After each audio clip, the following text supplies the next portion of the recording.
នេះគឺជាមីឆារបស់ក្រុមគ្រួសារនាងខ្ញុំចារបៀបឆាងាយហើយឆ្ងាញ់បងប្អូនចា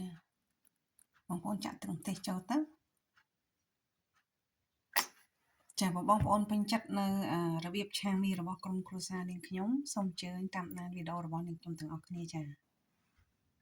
សួស្តីបងប្អូនទាំងអស់គ្នាថ្ងៃនេះនាងខ្ញុំឆាមីបងប្អូននេះមីស្រស់បងប្អូនឆាមីជាមួយនឹងពងមាន់នេះបងប្អូនអត់មានសាច់ទេចានាងខ្ញុំមានមីស្រស់មានបន្លែបន្តិចបន្តួចបងប្អូនចង់ដាក់អីក៏បានមានទឹកស៊ីអ៊ីវមានពងមាន់ខ្ទឹមសហើយនឹងអំបិលស្ករម្សៅស៊ុបចារបៀបឆានេះងាយបងប្អូនហើយឆ្ងាញ់ចាសូមអញ្ជើញបងប្អូនតាមដានទាំងអស់គ្នាចាខ្ញុំចាក់ខ្លាញ់ចូលក្តៅខ្លាញ់ហើយខ្ញុំចាក់ខ្ទឹមចូលនាងខ្ញុំសូមអធិស្ឋានអត់បានចេញវីដេអូចំនួនមួយអាទិត្យទេបងប្អូនដោយសារខ្ញុំមានធរៈម្ដាយខ្ញុំស្លាប់ចឹងទៅខ្ញុំអត់មានបានធ្វើវីដេអូទេសូមអធិស្ឋានថ្ងៃនេះនាងខ្ញុំចាប់ផ្ដើមធ្វើវីដេអូសារជាថ្មី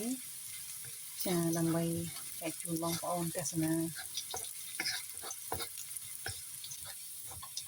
ចាសូមចា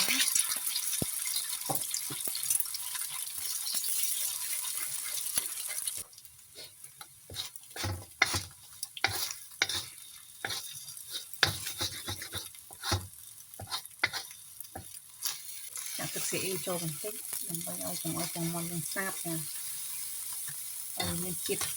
បានឡើងកុំឲ្យសាបពេក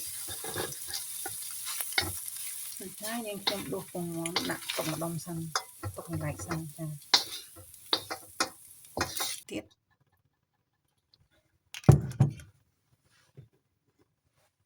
ដាក់ខ្ទឹមចូលខ្ទឹមបំពងនេះចា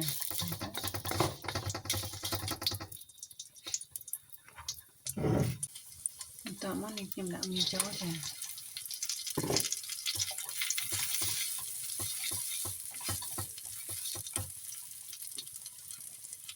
ាងខ្ញុំដាក់ទឹកស៊ីអ៊ីវបន្តិច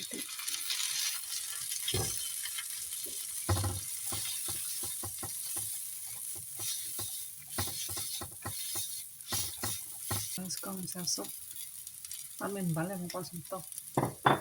ស្ករម្សៅស៊ុបហើយនឹងម្រេចចាអត់មានអំបិលទេសុំទោសធ្លាប់ធ្វើឆ្ងាញ់បងប្អូនធ្លាប់ធ្វើឲ្យកូនញ៉ាំឆ្ងាញ់មិនបាច់ចាំដាក់សាច់ទេបងប្អូនឆ្ងាញ់ហ្មង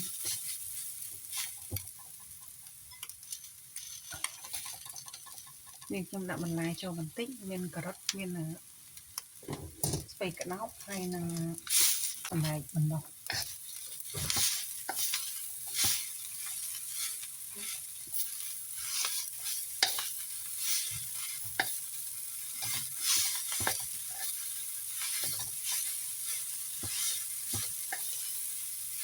នៅមីយើងឆ្អិនហើយបងប្អូនខ្ញុំចាក់ពងមាន់ចូលពងមាន់ដែលខ្ញុំបានឆាទុកហ្នឹងចាចាក់ចូលគ្នាទៅរួចហើយយើងកូរចូលគ្នាទៅជាការស្រេចព្រោះអីខ្ញុំអត់ចង់ធ្វើពងមាន់ដាក់ពីលើអីទេបងប្អូនយើងឆាចូលគ្នាអញ្ចឹងទៅឲ្យវាចូលជាតិទាំងអស់អញ្ចឹងអីច្រើនទេចាឥឡូវឆារបៀបឆាមីរបស់នាងខ្ញុំនិងក្រុមគ្រួសារដល់ទីបញ្ចប់បងប្អូនចាសូមអរគុណបងប្អូនទាំងអស់គ្នាដែលបានតាមដានវីដេអូរបស់នាងខ្ញុំតាំងពីដើមរហូតដល់ចប់សូមអរគុណសូមជម្រាបលាជួបគ្នានៅវីដេអូក្រោយៗទៀតមីឆាងាយបងប្អូនមីឆាជាមួយនឹងពងមាន់ចាងាយហើយឆ្ងាញ់បង